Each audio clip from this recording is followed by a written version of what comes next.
Hello, I'm John Knight again, back again. I said I was going to try to do one of these a week, and maybe I'll get around to planning them out a little better. But I work, I'm a surveyor. Um, Today's going to kind of be an unusual day. I was up till 3 o'clock last night. I just couldn't sleep. And I was thinking and listening and reading, and I got a lot of things on my mind right now. Our country, um,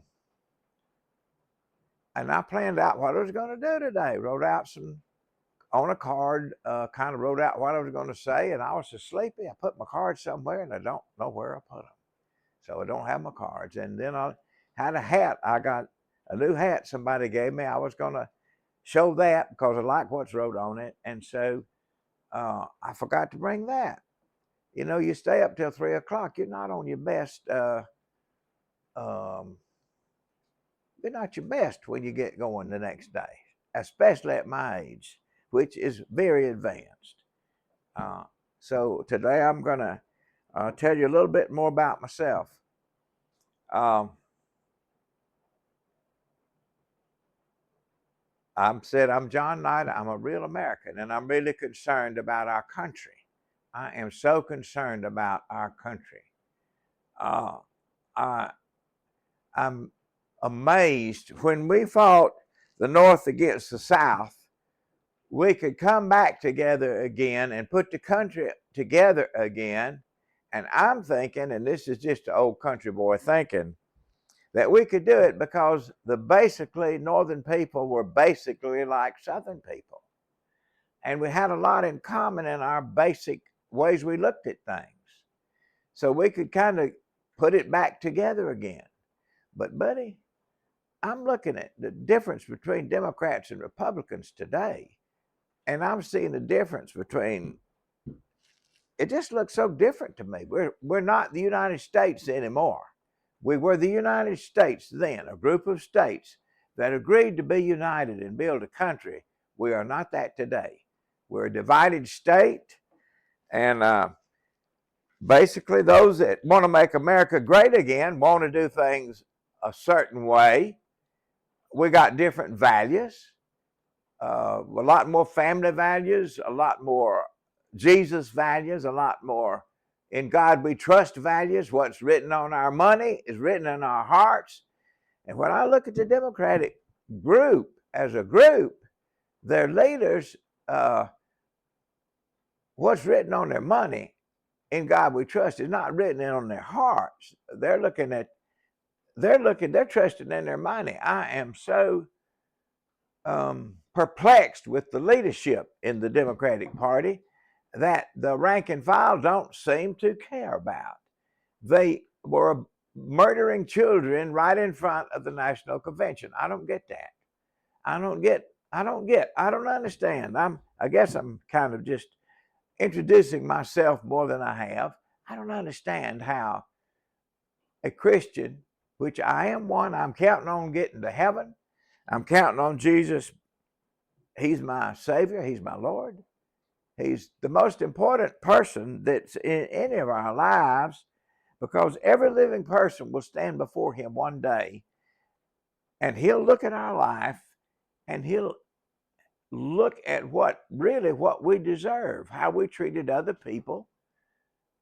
We're going to reap what we sow down the road. We're good to folks, good's going to come to us. We beat folks out of stuff, we're going to get some hard. I mean, you know, people don't understand the great truth of that. Jesus said, "Do unto others as you'd have them do unto you," and he could have said a few more words that would have helped a lot of us. If he would have said, "Do unto others as you would have them do unto you," because one of these days, what you did unto others is going to be done unto you. There's a principle in the Bible that you reap what you sow. And country people understand that maybe better than folks raised in the city. I'm redneck country, and I really understand you reap what you sow. It's in the Bible. It's written over and over. It may take a while. I got a way of explaining that. if you put your hand on a hot stove, you've kind of defied a law of God. You know immediately you don't want to do that again. You get your hand off that hot stove as fast as you can. But if you put your hand on your hot neighbor's wife, it don't hurt immediately. A lot of people think, that's heaven on earth. Stupid country song, heaven is just a sin away. Well, that's how it appears at times if you don't really know Jesus. You might think that's the sin you're committing is like being in heaven, but it don't work that way. Breaking one of God's rules, the pain comes later. There was a famous biblical character. I hate to call his name because he's been forgiven for his sin, but he committed adultery and had her husband killed. Well, it really cost him. The pain came later. So I realize I'm kind of rambling here. I'm introducing myself. I love music. I played the guitar once or twice here. I've got a comedy song I want you to pull up. I think you can pull it up like this. Sad Song by John Knight. If you type that in your window there, you can pull up, I think you can pull up that song that I'm singing, Sad Song by John Knight. And I was going to a songwriting convention, or a school, but taught by Louisa Branscomb, who wrote Steel Rails. That was a big hit for Alison Krauss. And so I was at her songwriting thing, and she heard me singing this comedy song. She said, let's record that song. So it's a recording of me singing this, the only comedy song I ever wrote. And so there's 3 guys singing along with me. We're singing like the Foggy Mountain Boys, just crazy country. And so she recorded this. Louisa Branson recorded this comedy song because she thought it was fun, and we had a good time. You can look up me singing a comedy song. I usually write story songs. And anyway, so my song, I really love music, and I'm going to, before I die, try to push my music. When you get this close to the goal line, you got some things you want to do before you leave this world, and doing more with my music is one of them. I have a real compassion for the children that don't have anybody, that are being sold for sex. They don't have anybody. They don't have a mother. They don't have a daddy. Nobody to take care of them, just somebody to abuse them, to keep them healthy enough to rape. I have such a compassion for those children, and I'm working on what I can do to rescue those children. I'm working on what I can do in that arena. I'm really concerned about our country. I think Joe Biden, this is an old country boy talking. If you don't like old country boys, just don't turn me on, because that's all you're going to get when you hear old John. I think he's the most dangerous man that's ever walked the face of this earth. He is super stupid. And I pulled up how long before Trump takes over. It's around 40 days. Well, he can do a lot of damage in 40 days. He is that stupid. How stupid do you have to be to open up the borders to let rapists and murderers in who rape and kill American women? How stupid is that? To me, it gets no more stupid than that. I don't know of anybody I've ever seen that I thought was more stupid than Joe Biden. And I think he's extremely dangerous because, for one thing, he don't have the mindset to be president right now. He's got the mind, don't want to comment on his mind, what's left of it, but he's going to be doing something for the next 40 days or so. He could do a lot of damage. And I'm hoping the rest of the world will cut America some slack and just realize we got somebody stupid at the top. Cut us some slack for 40 days or so. It'll get a lot better. And I'm really looking forward to the next 4 years under Donald Trump. Um, the last several presidents we've had that were Democrat got filthy rich off of being president. A lot of money went under the table.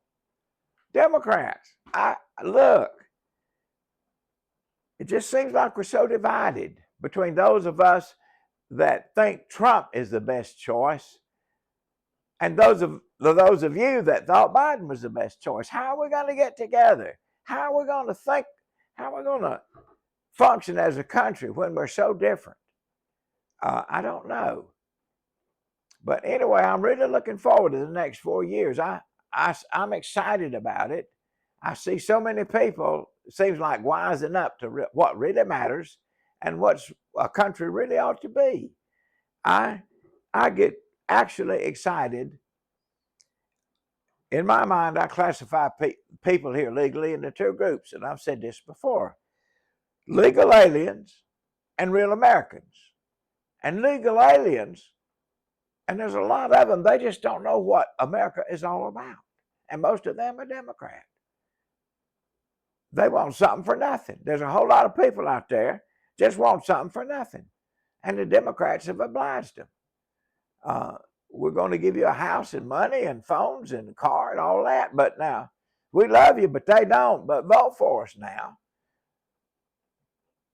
But a whole lot of people that used to be like that have left the Democratic Party in droves. They're real Americans.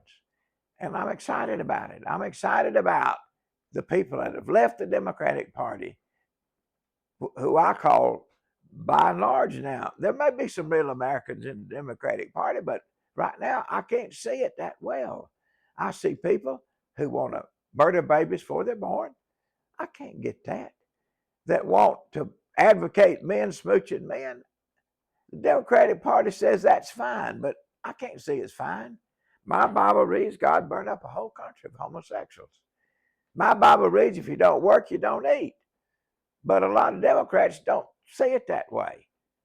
I've got a friend, has a factory. He had 12 workers, and 3 of them quit because they could make more money sitting at home, not doing nothing. I don't understand all of that.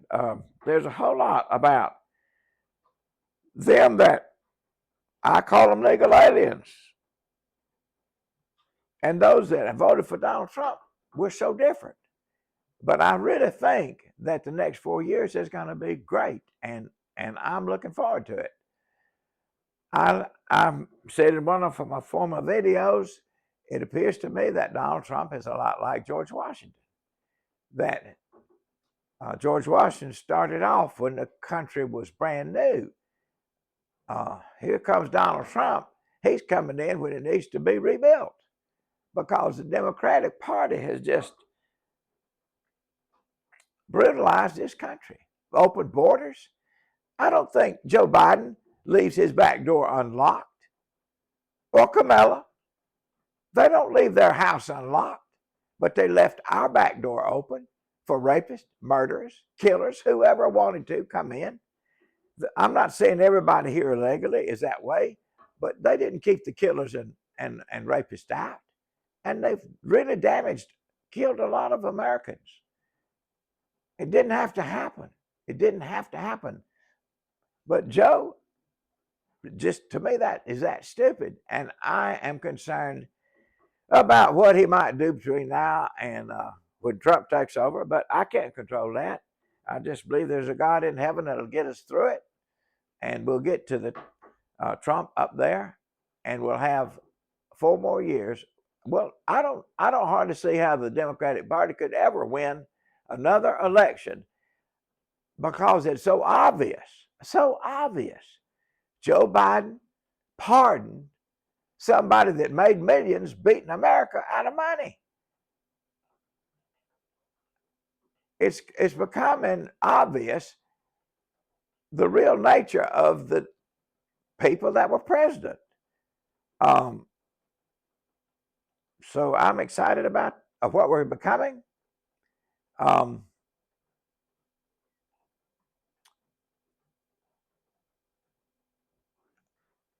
And ouch, sorry, I'm getting a little bit shaky here.